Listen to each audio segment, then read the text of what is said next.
이 스페니쉬를 쓰는 이 라틴계 분들, 남미 분들입니다. 그래서 이웃을 사랑하라 그러셨는데 우리가 최소한 인사말 정도는 알고 있어야 되지 않을까. 그래서 이 아침 인사를 스페니쉬로 해보겠습니다.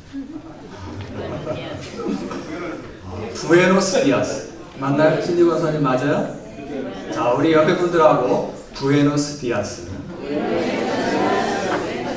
늘 우리 교회 주변에 이웃들을 만나면은 그렇게 인사하죠. 한 번만 더 이제 환한 웃음을 듣고 한번 부에노스 디아스.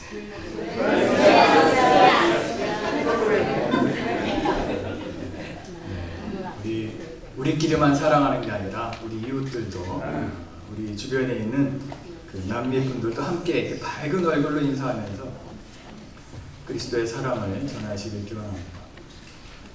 시련은 있어도 실패는 없다. 설교 끝내도 되겠는데.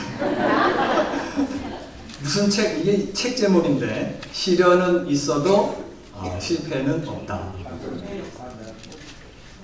누구요? 김우중, 이병철, 정지영, 단영. 네, 우리 그 현대그룹 창업주이신 우리 고 정지영 회장님이 쓴 자서전 그 책 이름이 시련은 있어도 실패는 없다. 이 그 책의 내용을 보면은 이분이 26살 때부터 이 현대 자동차 수리공업사를 수리공장을 인수를 해서 이제 사업을 시작하게 됩니다. 그리고는 32살 때 현대 자동차 공업사를 창업을 하고 그리고 이제 1950년에 현대 건설을 창업을 합니다. 근데 현대 이 1950년에 무슨 일이 있었죠? 6.25 회사를 창업하고 이제 의욕적으로 뭔가 막 하려고 할 때 전쟁이 났어요. 몇 달 만에. 그러니 전쟁통에 회사가 무슨 소용이 있어요? 그 완전히 깡거지 신세가 됩니다. 빚을 들여서 자본금을 들여서 회사를 창업을 했는데 전쟁 때문에 어려움을 갖게 됩니다. 그래서 3년의 전쟁을 잘 마치고 이제 휴전이 된 다음에 이 현대건설이라는 이름으로 그 당시 이 정부 발주공사로서는 최대 금액이라고 한 그 다리 공사를 수주를 합니다. 고량교 다리, 저 다리입니다. 제가 가서 이제 사진을 찍어 왔는데 저 다리 공사를 그 당시 정부 발주공사로는 최대 금액이었습니다. 근데 이제 2년 기간으로 다리 이 낙동강에서 이 대구와 그 거창을 잇는 고량구라는 다리인데 이 큰 기둥이 13개 정도 들어가고 한 10m가 넘는 그 긴 물길 속에 다리를 놓는 길입니다. 근데 이제 저거를 공사를 시작하는데 홍수가 났습니다. 그래서 1년이 지나도록 말뚝 하나 박지 못하고 물살이 너무 세가지고 애를 먹습니다. 근데 그러는 도중에 무슨 일이 일어나냐면은 이 전쟁 후에 그 물가가 급상승하기 시작합니다. 인플레가 일어난 건데 쌀 한 가마에 40환 하였던 것이 이제 4,000환까지 40환에서 4,000환이면 몇 배가 오른 건지 100배 이상 물가가 급등하게 됩니다. 자, 공사 금액은 변함이 없는데 자재값이 오르고 인건비가 오르고 그 공사가 남았을까요? 미쳤을까요? 네, 적자를 봐도 엄청난 적자를 봤습니다. 중간에 포기하라는 이건 도저히 말도 안 되는 공사다. 포기하라는 수많은 사람들의 이야기가 있었지만 정지영 씨는 포기하지 않습니다. 끝까지 온갖 끌어모을 수 있는 그 빚은 다 끌어모아서 겨우겨우 공사를 1955년 5월에 완공을 하게 됩니다. 공사 대금보다 천문학적 그 당시로는 엄청난 금액의 공사 금액이었는데 그것보다 1배 반이나 넘는 빚을 지게 됩니다. 당시 숫자로는 엄청난 금액의 적자. 그 비슷한 시점에 그 이병철 회장님이 제1제당을 창업을 했는데 그때 자본금이 2천만 환. 근데 정지영 씨가 진 빚은 6,500 합니다.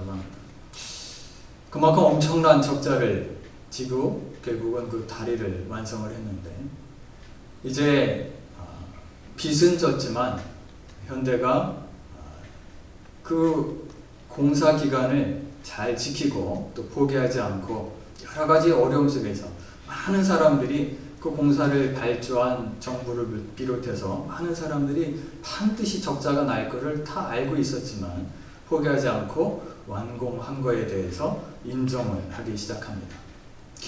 그래서 이제 크레딧을 쌓고 신용, 이 적자를 봐도 약속을 지키는구나, 손해를 봐도 이 사람이 계약서대로 하는구나, 그런 크레딧을 쌓기 시작합니다. 그때부터 이 정부 발주 공사들이 들어오기 시작하는데, 한강 인도교 공사, 그리고는 이 단군 이래 우리 남한에서 최대 공사라고 하는 무슨 공사죠? 네? 단군 이래 최대 공사. 네, 경부고속도로 공사를 현대건설에서 맡게 됩니다. 그분은 그 자서전을 쓰면서 그와 같이 이야기를 합니다. 시련은 있을 수 있어도 실패는 내가 살아있고 내가 건강이 있는 한, 내가 그것을 실패로 인정하지 않는 한 내 사전에 실패는 없습니다. 시련은 다가올 수 있을지 모르지만 실패는 없습니다. 실패는 우리를 좌절하고 절망하게 만드는 것이 실패입니다. 절망은 무엇에 이르는 병이라고 그랬죠? 죽음에 이르는, 영적인 죽음과 심지어는 육체적인 죽음까지 이르는 병이 절망입니다. 시련은 올 수 있지만 실패는 없습니다. 오늘 똑같은 외침, 시련은 있을 수 있지만 실패는 없습니다 라고 외치면서 공사했던 사람들이 오늘 본문에 나옵니다. 오늘 본문의 사람들은 이 고량교라는 이 다리 공사 아니라 무슨 공사죠? 네? 성전 공사. 예루살렘에서 하나님의 전을 건축하는 성전 공사의 사람들입니다. 이제 에스라서 바벨론으로 포로로 잡혀갔던 사람들이 이제 고향으로 돌아와 예루살렘에서 성전을 건축하는 그 같은 일을 하고 있습니다. 오늘 본문의 성전을 건축하는 이 이야기를 통해서 하나님께서 우리에게 하시는 말씀, 그 말씀은 우리 한번 같이 읽겠습니다. 시작.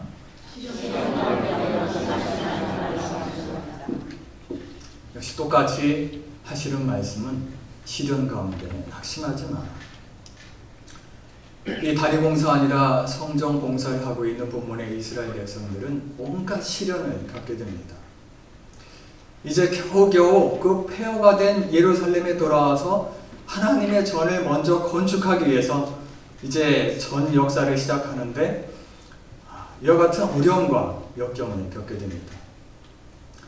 이 바벨론의 포로 생활할 때는 아무런 그 마귀 사탄이 틈타지 않다가 이제 하나님의 전이, 하나님의 임재를 나타내는 하나님의 전이 만들어지고 하나님의 나라가 회복되려고 하니까 사탄 마귀들이 움직이기 시작합니다.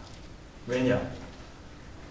사단 마귀는 우는 사자같이 두루다니며 삼킬 자를 찾고 잠든 죽은 고기를 먹지 않기 때문에 영적으로 움직이는 이스라엘 백성들을 공격하기 시작합니다. 그들의 공격이 4장 23절 아다사스다 왕 한번 같이 읽겠습니다. 시작.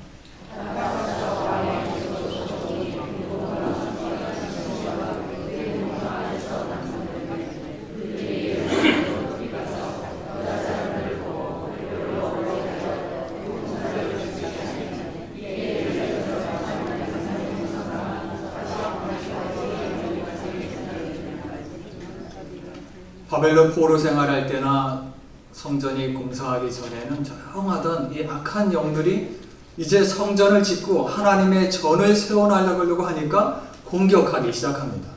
그래서 이 사마리아 사람들, 사단 마귀가 사마리아 사람들을 이용해서 성전, 하나님의 전 공사를 방해하기 시작을 합니다.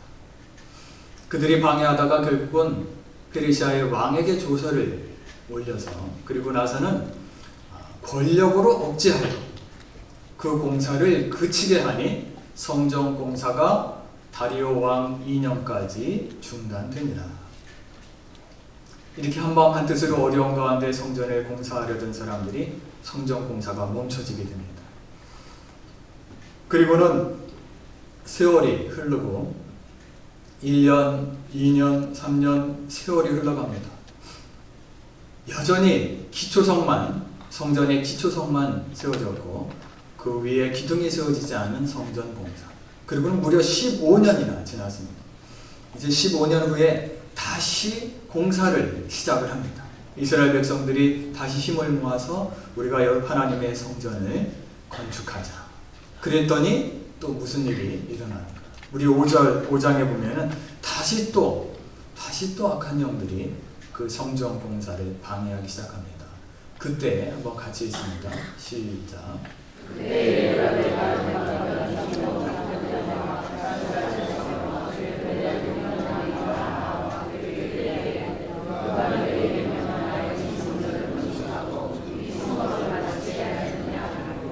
이제 15년이 다 지난 후에 겨우 다시 한번 마음을 합해서 성전을 짓고자 하는데 그때 나타났던 이 방해 세력들이 또 이와 같이 총독 닥드네와 스달 보스네라는 동관들을 이용을 해서 누가 이 성전을 건축하고 이 성곽을 다시 재건하려고 하느냐 방해하기 시작합니다.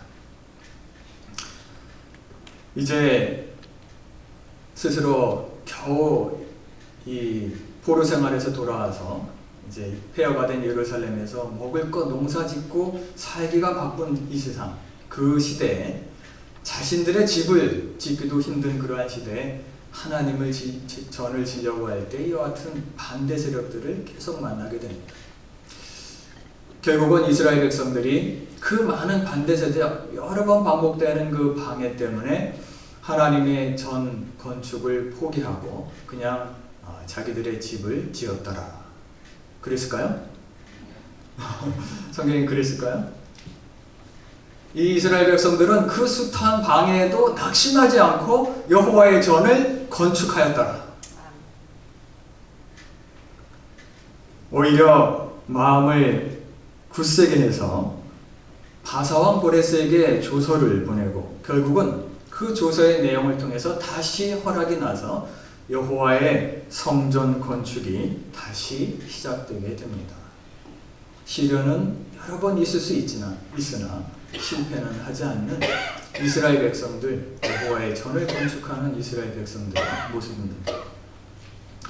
이같이 우리가 스스로 실패를 인정하는 순간부터 좌절하고 절망하고 그리고 낙심하게 됩니다.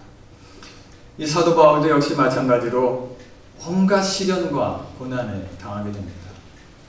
이 안디옥에서부터 시작을 해서 소아시아와 또 고린도와 아테네의 그 그리스 반도, 로마가 있는 이태리 반도까지 지중해 전 연역을 거쳐서 복음을 전하게 됩니다.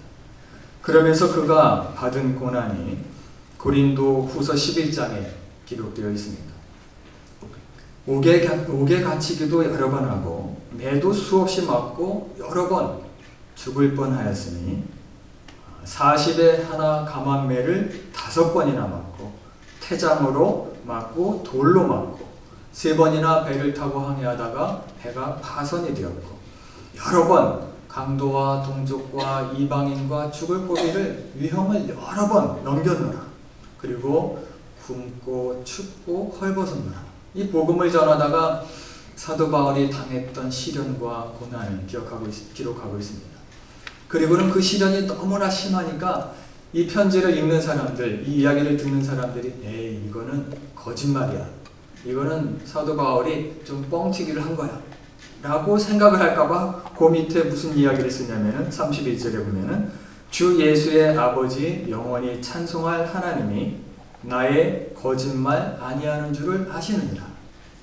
그만큼 시련과 고난을 많이 당했던 사도 바울의 전도 여행이었습니다.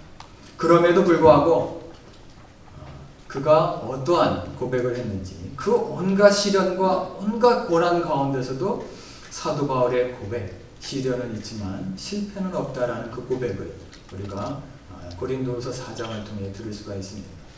한번 같이 읽겠습니다. 우리가 시작.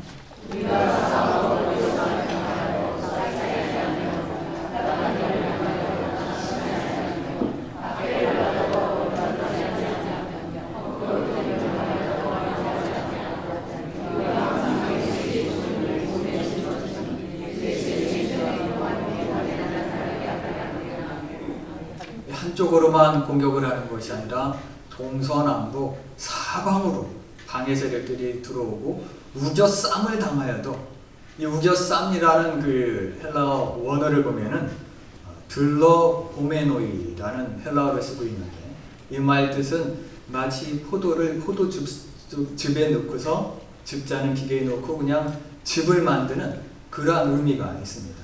그만큼 사방으로 우겨쌈을 당하여도 쌓이지 아니하며 답답한 일, 뜻대로 되지 아니하는 그 같은 답답한 일을 당하여도 뭐하지 아니하며 낙심하지 아니하며 온갖 박해를 받아도 버림받지 아니하고 거꾸로 튀김을 당하여도 망하지 아니하고, 우리가 항상 예수의 죽음을, 몸의 짊어짐을, 예수님의 고난을 우리가 동참하고 함께 체험함은 예수의 생명이 또한 우리 몸에서 나타나게 하려 함이니라. 아멘.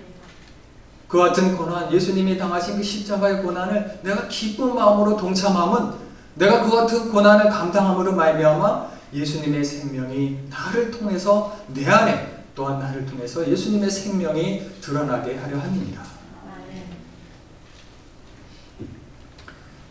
이와 같이 우리는 그 같은 고난 가운데서도 예수님의 생명, 예수님이 당하신 고난을 기억하며 예수님의 생명으로 인해 우리가 기뻐하고 감사할 수가 있습니다. 우리 찬양 가사를 많이 쓴 시인 중에 송명희 시인이라는 분이 있습니다. 이분은 날 때부터 중증 뇌성마비 장애인이었습니다. 다른 아이들은 많은 이웃들 사람들에게 태어날 때부터 축복을 받으며 태어나는데, 이 아이는 어머니 외에는 그 누구도 쳐다보지도 않는 그런 가운데 태어났습니다. 몸은 비틀리고 첫눈에도 정상적인 사람이라고 볼 수 없는 중증 뇌성마비 장애인입니다. 이제 아버지는 결핵으로 몸이 온전하지 못해서 경제 형편이 안 좋아 우유도 마시지 못하고, 그렇다고 모유도 먹지 못하고 쌀가루 끓인 물로 겨우 생명만 연장을 합니다. 학교는 도저히 갈 수가 없어서 집에만 꼭꼭 숨어서 지내게 됩니다. 자신을 비관하고 절망할 수밖에 없었던 이 중증 뇌성마비 장애인 이 소녀가 17살 때 어머니를 따라서 부흥회라는 곳을 가보게 됩니다. 근데 그 부흥회에서 하나님의 음성을 듣게 되고, 그리고는 성경을 읽고 싶다, 하나님의 말씀을 읽고 싶다는 마음이 막 용솟음칩니다. 그러면서 어머니가 가르쳐준 그 한글, 그래서 이제 성경을 집에서 읽기 시작을 합니다. 성경을 읽는데 그 하나님의 말씀이 너무나 달고 꿀보다 단 그 같은 성경 말씀입니다. 성경 책장을 넘기는데 이 장애 때문에 손이 떨리고 뒤틀려서 자꾸 넘기다가 이 성경책이 찢어져 나갑니다. 그래도 계속 처음부터 끝까지 읽기를 반복하고, 결국은 이 성경책이 찢어져서 읽지를 못하기 때문에 또 새로운 성경책을 갖다 읽고 또 읽고, 성경책을 10권을 새로운 성경책을 읽었습니다. 창세기서부터 계시록까지 20권, 이 뇌성마비 중증 장애인인 이 17살 소녀가 20권의 성경 통독을 합니다. 그리고는 그 마음속에 깨달은 것이, 이제 내 마음, 내 몸 안에 새로운 생명이 있음을, 뒤틀려진 내 몸 안에도 새로운 생명이 있음을 발견하게 됩니다.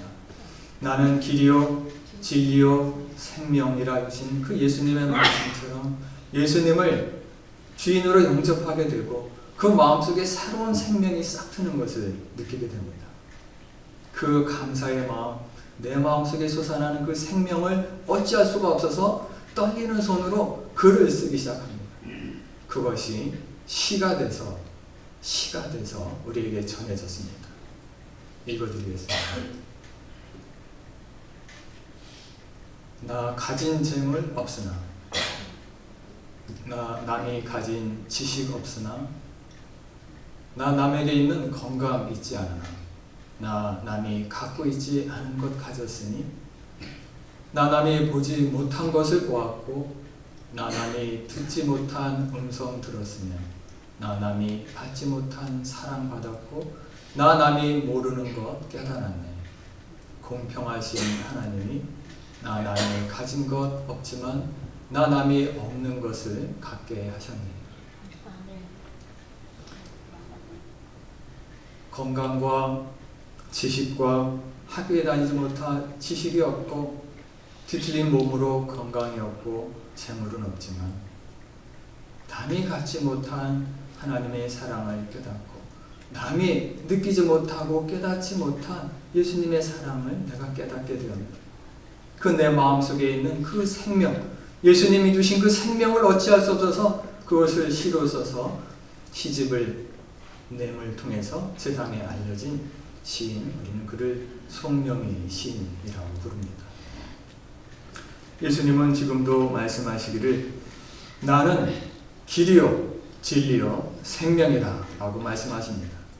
어떠한 시련과 고난이 온다 하더라도 너희 안에 생명이 있음을 깨닫고 생명이 있음만으로 오히려 시련과 고난 가운데서도 감사하라 라고 말씀하십니다. 어떠한 시련과 역경 가운데서도 예수님께서 주시는 그 생명만으로 감사하고 기뻐하시는 저 여러분들 되시길 기원합니다. 오늘 또한 이 본문을 통해 보면 우리가 받을 수 있는 영적인 가르침, 그 가르침은 우리 한번 같이 읽겠습니다. 시작.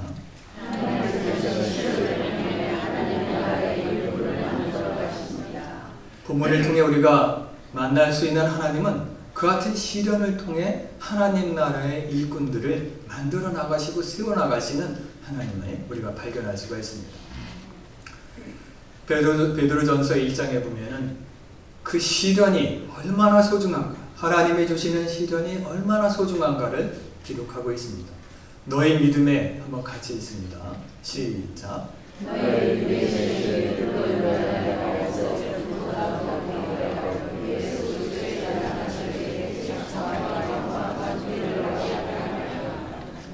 다른 사람들은 이 시련과 고난과 역경이 찾아오면 왜 하필 그 많은 사람들에게 나한테 이런 고난이 찾아올까? 왜 이런 시련이 찾아올까? 왜 이런 문제와 역경이 왜 나한테 찾아올까? 라고 불평불만하고 원망할 수가 있지만 성경은 하나님은 이 베드로전서를 통해 우리에게 하시는 말씀은 그 시련이 뭐보다 더 귀하다? 금보다 더 귀하다.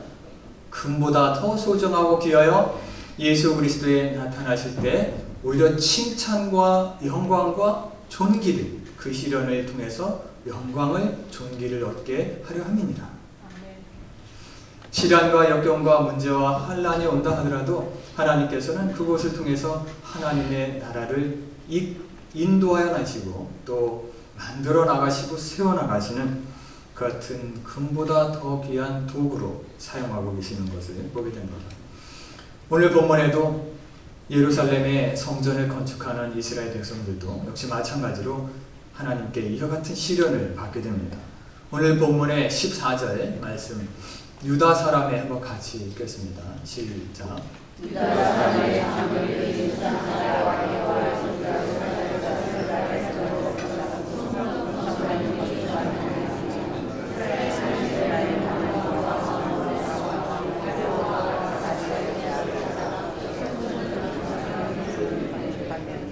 그 먼 거리서부터 바벨론에서부터 예루살렘까지 걸어서 그 먼 거리를 포로 생활하다가 고향으로 돌아왔고 그 폐허가 된 예루살렘 땅에서 이제 재건을 시작하면서 그곳에서 번제를 드리고 하나님께 성전 기초적을 쌓고 다시 하나님 앞에 헌신을 각오하는 이스라엘 백성들, 여러 가지 시련, 방해 세력들이 있지만 거기에 낙심하지 않고 좌절하지 않고 포기하지 않고 하나님의 성전을 세워나가는 이스라엘 백성들, 그들에게 성전 건축하는 일이 어떠하게 되었다고요?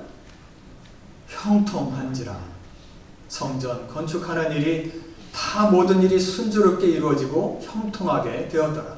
그리고는 예와티 바사와 고레스 왕들을 통해서 조서를 통해서 성전을 건축하며 그 건축하는 모든 일이 공사가 다 끝마치게 되었더라. 하나님께서 이스라엘 백성들을 그 시련 가운데서도 하나님 나라의 일꾼으로 삼으시고 성전 건축을 완성하게 하시는 하나님의 모습을 보게 됩니다. 결국은 그를 통해 16절에 보면은 성전 봉헌식을 하나님께 봉사를 다 마치고 성전 봉헌식을 올리게 됩니다. 이와 같이 시련과 역경을 통해서 이스라엘 백성들을 하나님의 전 역사를 형통케 하는 하나님 나라의 일꾼으로 삼으신 하나님. 성경의 곳곳에는 이와 같이 시련을 통해서 하나님 나라 백성들을 점점 훈련시키고 일꾼으로 삼으시는 같은 하나님의 모습을 발견하게 됩니다. 숱한 성경의 위대한 인물들이 그 같은 시련을 통해서 연단을 받게 되는데, 우리가 창세기에 나오는 이 요셉은 17살의 나이에 형들에게 이제 미움을 받아서 애굽으로 팔려갑니다. 그리고는 감옥생활, 노예생활, 감옥생활 무려 13년간 인생의 황금기를 그 감옥에서 아주 철저한 시련과 고난을 갖게 됩니다. 그리고는 일약 애굽의 총리 대신이 되고 자기들의 백성들, 이스라엘 백성들을 구원해내는 구원자로 사용이 되게 됩니다. 또한 이 모세는 광야에서 40년 동안 고된 시련을 당하게 됩니다. 이 바로의 궁에서 잘 왕자처럼 대접받으면서 자라던 이 모세가 광야에서 40년간을 양치기로, 그것도 자기의 양, 자기의 소유가 아니라 장인의 양을 치는 자기의 소유도 없는 그 고난과 시련을 겪게 된 후에 이스라엘 백성들을 출애굽하는 지도자로 사용되고 있습니다. 또한 우리가 잘 알고 있는 다윗도 이제 블레셋의 장군 골리앗을 때려눕히고 일약 이스라엘의 군대 장관이 돼서 승승장구하는 것 같았지만 누구의 시기를 받죠? 네, 자기 장인의 시기를 받습니다. 이스라엘의 초대 왕이었던 장인 사울왕. 사울이 죽인 것은 천천히고 다윗이 죽인 것은 그 10배나 많은 만만이다 라는 백성들의 노래소리를 듣고 이 사울왕이 질투를 하기 시작합니다. 그리고는 그 질투를 통해서 자기의 사위 다윗을 죽이려고 무려 10년간을 죽이려고 쫓아다닙니다. 그 모진 시련과 고난과 도망의 세월 동안 다윗은 단단한 사람, 더 단단한 사람으로 거듭나게 되었고 결국은 새로운 세상을 여는, 그때부터 전무후무하게 지금도 이스라엘의 국기가 다윗의 별이라 할 정도로 이스라엘의 하나님께서 인정하시는 하나님의 마음에 합한 위대한 왕 다윗이 된 것을 볼 수가 있습니다. 이같이 하나님께서는 시련과 연단을 통해서 하나님 나라의 일꾼들을 만들어 가고 계십니다. 잠언에 나오는 17장, 우리 잠언 17장에 있는 말씀 한번 같이 읽겠습니다. 도반이는 시작.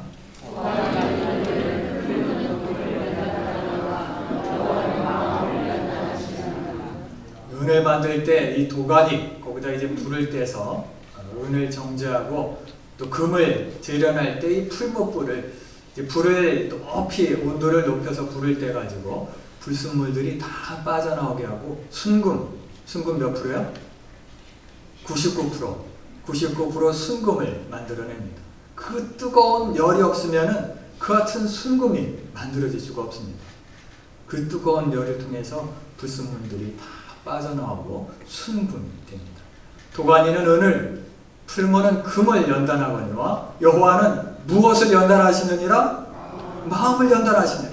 우리의 시련과 역경과 고난을 통해서 우리의 마음을 더욱더 단단하게 하고 다윗이 그 고난 가운데 주는 나의 피난처고 나의 반석이라는 고백, 그 마음을 단련시키셨던 것 같이 모세를 광야의 40년 동안에 그 마음을 단련시키셨던 것 같이 요셉이 노예 생활을 하며 그 감옥 깊은 곳에 떨어져서도 그 감옥 생활 속에서도 마음을 단련시키셨던 것 같이 하나님께서는 지금도 동일하게 저 여러분들을 이와 같은 시련과 역경과 고난을 통해서 우리의 마음을 연단시키시고 하나님 나라의 일꾼으로 삼으시는 것을 믿으시기 바랍니다.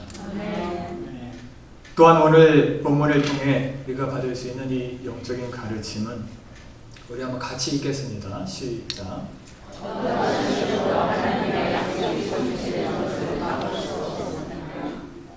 이스라엘 백성들은 온갖 시련과 고난을 겪었지만 결국은 성전 공사를 마무리하게 됩니다. 오늘 본문 15절 말씀 다리오 왕 같이 있습니다. 시작. 다리오 왕 제6년 아달월 3일에 성전 일을 끝냅니다. 성전 일을 끝냅니다. 성전 공사를 마무리하고 완공하니라. 공사가 다 끝났습니다. 드디어 온갖 그 고난과 역경과 시련과 방해 세력 가운데도 성전 공사가 다 끝났더라. 그때가 다리오 왕 제6년이었더라. 다리오 왕 6년을 이 세계사를 통해서 보면은 기원전 516년이 다리오 왕 6년입니다. 기원전 516년. 자, 남유다가 멸망